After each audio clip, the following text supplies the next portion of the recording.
just think about the Orioles organization. They're a young team that's been in the playoffs. They've done a perfect rebuild. They've got great young players. I get the plan. And then the plan goes up in smoke. The Baltimore Orioles were supposed to be baseball's feel-good story for years to come. Just 2 seasons ago, they were riding high as AL East champions with 101 wins. Their first division title in nearly a decade, led by a core of impossibly talented young players who seem destined for sustained greatness. At the time of this recording, they sit dead last in their division at 26-39, currently 5th in the AL East, and on pace for one of the worst collapses in modern baseball history. This isn't just disappointment, it's a franchise-altering catastrophe that has already cost manager Brandon Hyde his job, and threatens to derail what many considered one of the most promising competitive windows in baseball. The numbers tell a story so dramatic it sounds almost fake. The Orioles went from 91 wins and a playoff berth in 2024 to a projected 65-97 record in 2025, a potential 26-game swing that would represent one of the largest single-season declines for a 90-win team in modern MLB history. Their team ERA of 5.10 ranks 3rd worst in all of baseball, while their offense has cratered to levels not seen since the Johnson administration. We're witnessing the real-time collapse of what appeared to be baseball's most sustainable success story, and the shocking speed of this collapse reveals organizational failure that goes far deeper than simply bad luck. To understand how devastating this fall has been, we need to appreciate just how spectacular the Orioles' rise was. Under GM Mike Elias, who arrived from Houston's championship organization in 2018, Baltimore executed what many consider the most successful rebuild in recent memory. After bottoming out with a franchise worst 47-115 record in 2018, they methodically constructed a powerhouse through the draft, international signings, and player development. The 2023 season was their masterpiece. Gunnar Henderson, just 22 years old, became the unanimous American League Rookie of the Year. His .255, .325, .489 slash line with 28 home runs and 82 RBIs represented just the beginning of what seemed like a generational talent. Henderson set franchise rookie records for WAR, runs scored, and extra base hits, including a mammoth 462-foot homer into Camden Yards that announced his arrival as a legitimate superstar. Adley Rutschman, the 2019 first overall pick, validated every expectation as he won a Silver Slugger award and finished in the top 9 of MVP voting. At just 26, he was already being discussed as one of baseball's elite catchers. Jordan Westburg emerged as a versatile all-star infielder. Colton Cowser overcame early struggles to become a Rookie of the Year candidate, and the pipeline seemed endless with Jackson Holliday, another first overall pick, waiting in the wings. The 2023 Orioles didn't just win 101 games, they dominated in historic fashion. They ended a 43-year drought for 100-win seasons, claimed their first AL East title since 2014, and earned the American League's top seed. Manager Brandon Hyde won AL Manager of the Year honors for orchestrating what many called the most surprising championship run in years. Felix Bautista emerged as one of baseball's most dominant closers with a 1.48 ERA and 33 saves, earning AL Reliever of the Year honors. Even when they fell short in the playoffs, swept by the eventual champions, the Texas Rangers, the future looked impossibly bright. The core was young, talented, and under team control for years. The farm system ranked first in baseball. The foundation appeared unshakable. The 2024 season should have been a victory lap. The Orioles won 91 games and made the playoffs again, their first back-to-back playoff appearances since 1996-1997. But beneath the surface, cracks were already starting to form. Adley Rutschman, the cornerstone catcher, experienced regression in his stats. His OPS dropped from 809 in 2023 to 709 in 2024. It felt like the only player who improved was Gunnar Henderson, who completely broke out and finished top 4 in MVP voting. Rotation-wise, they leaned heavily on veteran Corbin Burns, who they acquired in a trade that cost them top prospect DL Hall. Most tellingly though, the Orioles front office began showing signs of the conservative approach that would ultimately bring them down. Despite having one of the game's best young cores, payroll remained relatively modest. They relied on bargain veteran additions and internal development rather than aggressive free agent signings that typically complement successful rebuilds. The playoff exit to Kansas City in the wildcard round lasted just 2 games, a disappointment that that felt manageable at the time, but now looks like an ominous preview of an organizational decline. The 2024-2025 season will be remembered as one of the most catastrophic sequences of decisions in recent baseball history. The Orioles faced a simple choice: build on their success by retaining key players and adding complementary pieces, or watch their competitive window slam shut by doing nothing. Corbin Burnes, the ace and anchor of their rotation, became a free agent after posting a 2.92 ERA and finishing 5th in Cy Young voting. The Orioles made what seemed like a competitive offer, 4 years and $180 million,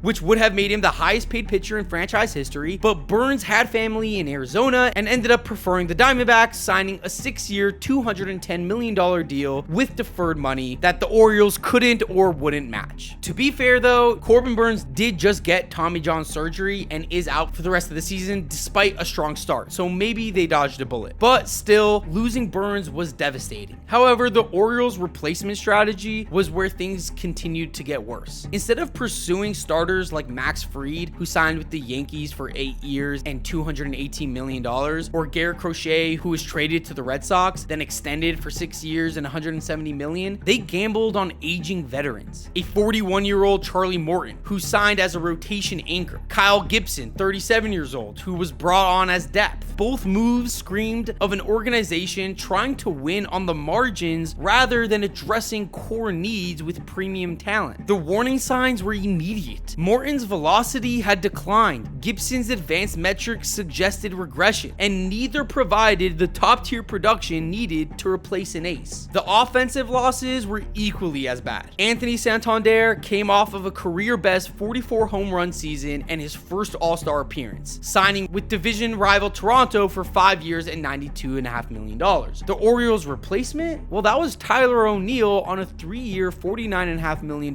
deal, who honestly has been extremely underwhelming this season. He currently has 0 B WAR in 24 games and is also battling a left shoulder injury. The 2025 season began with cautious optimism despite the losses. The young core remained intact, and there was hope that internal development could compensate for the departures of other veterans. Instead, everything that could go wrong did go wrong. Charlie Morton's collapse was immediate and total. The veteran right-hander currently has a 6.59 ERA and negative WAR through nearly 60 innings, looking every bit of 41 years old. Kyle Gibson was somehow even worse, registering a 16.78 ERA before being designated for assignment in mid-May. His Baltimore tenure lasted just 2 months and representing one of the worst free agent signings in recent memory. But the offensive regression was equally as bad. Adley Rutschman, who had already shown concerning negative trends, completely fell off a cliff with an OPS currently below 700, looking like a player who had lost all confidence and approach at the plate. Gunnar Henderson, the franchise cornerstone, is still productive but far from the superstar production needed to carry a struggling team. The team's 26-39 record through 65 games represents more than just poor performance. It's historically bad. Their 406 winning percentage puts them on pace for 66 wins, which would rank among the worst seasons in franchise history. The breaking point came with a crushing loss to Oakland that ended what had been a promising recent stretch. Manager Brandon Hyde, who had guided the team through their remarkable rise, was fired on May 17th after the team started 15-29. The move to me feels more like organizational scapegoating than genuine accountability. Hyde's greatest sin was just trying to win games with a roster constructed for failure. Now, the collapse exposed fundamental problems with the Orioles' organizational culture and decision making. Mike Elias, once praised as a brilliant architect of sustainable success, faced intense scrutiny for his conservative approach to roster construction. Anonymous sources began describing an organizational culture where Elias surrounded himself with yes men who wouldn't challenge his vision. One particularly damning report suggested that Elias viewed aggressive free agent spending as beneath him, that he wanted to prove he could build a winning team through drafting and development alone, treating competitive roster construction like a vanity project rather than acknowledging the realities of maintaining a championship caliber team. This became problematic given owner David Rubenstein's willingness to spend. The billionaire businessman who purchased the team for $1.7 billion in 2024 had